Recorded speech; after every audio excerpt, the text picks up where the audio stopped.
Bismillahirrahmanirrahim. Assalamualaikum warahmatullahi wabarakatuh.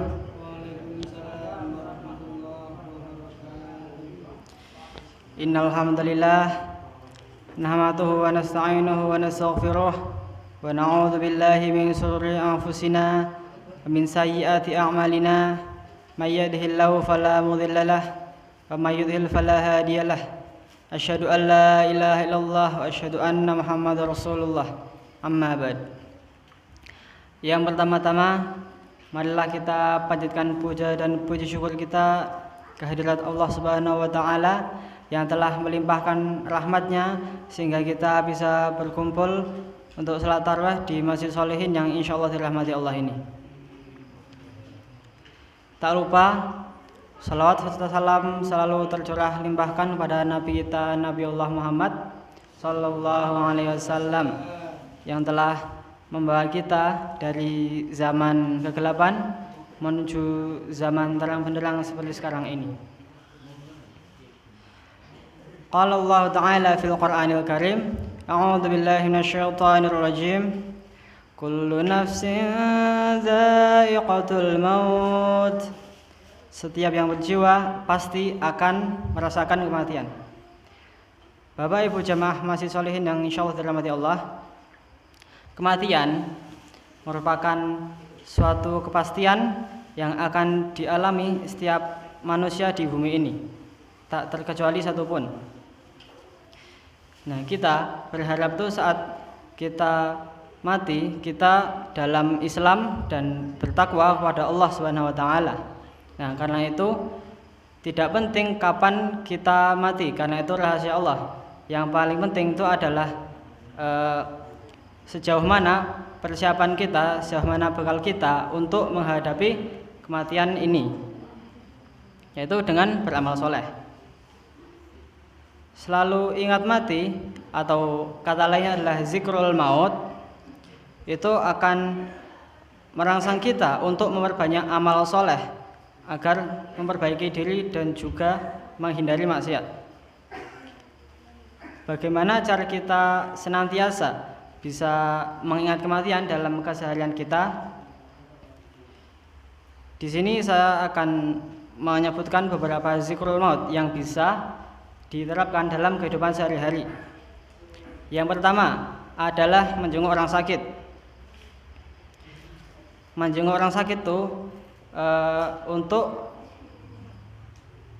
mendapatkan hikmah agar menjadi semakin sadar betapa pentingnya akan kesehatan. Karena dalam satu hadis disebutkan bahwa dua nikmat yang sering dilupakan manusia itu adalah as-sihah wal faraghah, kesehatan dan nikmat sempat.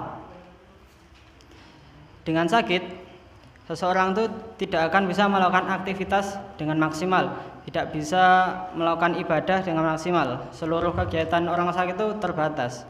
Nah, jadi itu tertanam tekad pada diri kita ketika menjenguk orang sakit bahwa akan selalu beramal soleh dalam keadaan sehat sebelum kita merasakan sakit. Lalu selanjutnya, amalan zikrul maut yang bisa diterapkan dalam kehidupan sehari-hari adalah bertakziah atau melayat. Bertakziah ini dimaksudkan untuk mendoakan mereka yang sudah meninggal, menghibur keluarga yang ditinggalkan, dan mengurus jenazah. Ketika kita takziah, kita bisa mendapatkan keutamaan. Yang pertama, keutamaan satu qiraat itu jika kita ikut mensolatkan. Jika kita ikut sampai mengantar ke kuburan, itu mendapatkan pahala 2 qiraat. Dalam satu hadis disebutkan bahwa 1 qiraat itu sama dengan pahala 1 gunung Uhud. Lalu amalan zikrul maut selanjutnya adalah ziarah kubur. Ziarah kubur ini dianjurkan Rasulullah untuk kita mengingat kematian. Ziarah kubur ini memberikan kesadaran kepada kita bahwa kita ini cepat atau lambat pasti bakal merasakan kematian. Jadi ini juga motivasi diri kita untuk banyak beramal soleh. masalahnya nanti di alam kubur itu kita akan mendapatkan siksaan atau akan mendapatkan nikmat kubur. Jadi itu tergantung dari amalan kita selagi masih hidup. Jadi sebisa mungkin kita beramal soleh agar kita terhindar dari siksa kubur dan kita insya Allah dilapangkan kuburannya dan ditemani dengan amalan-amalan soleh kita yang telah kita lakukan di dunia ini. Lalu selanjutnya amalan zikrul maut yang bisa diterapkan itu adalah memantapkan keimanan terhadap hari kiamat atau hari akhir. Bukan seperti orang kafir yang meyakini bahwa dunia ini cuma sekedar dunia terus mati sudah habis. Tapi kita sebagai seorang muslim sangat yakin bahwa nanti setelah mati terus akan terjadi hari kiamat dan ada kehidupan yang lebih berarti, yang lebih abadi selanjutnya.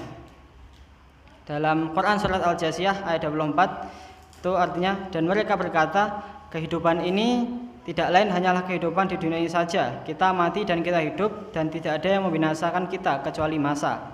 Dan mereka sekali-kali tidak mempunyai pengetahuan tentang itu. Mereka tidak lain hanyalah menduga-duga saja, yaitu adalah orang-orang kafir. Nah, lalu amalan zikrul maut selanjutnya yang bisa kita terapkan dalam kehidupan sehari-hari adalah merenungi kehidupan akhirat yang telah tergambar di dalam Al-Quran. Kan itu banyak ya Bapak Ibu, digambarkan betapa ganasnya neraka jahanam, betapa mengerikannya neraka bagi orang-orang munafik, bagi orang-orang yang suka berbuat dosa. Nah, dan juga itu ada surga-surga yang nikmat, yang itu paling tinggi adalah surga Firdaus, ada juga surga Aden. Nah, dengan mengingat surga dan neraka yang ada dalam Al-Quran ini, kita bisa memotivasi diri kita agar beramal soleh terus menerus.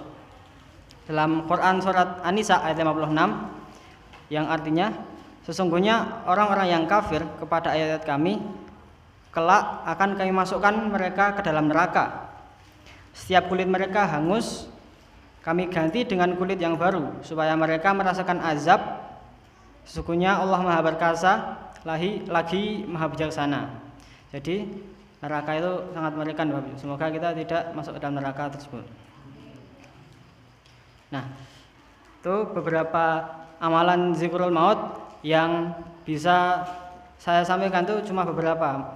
Saya yakin pasti masih ada banyak amalan-amalan yang bisa mengingatkan kita pada kematian, pada maut yang memisahkan antara dunia ini dan akhirat nanti.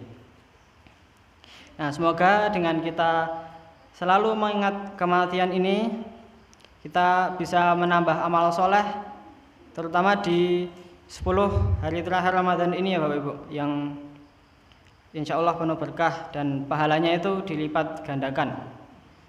Dan Rasulullah itu pernah berkata, manusia yang paling cerdas itu adalah manusia yang paling banyak mengingat kematian.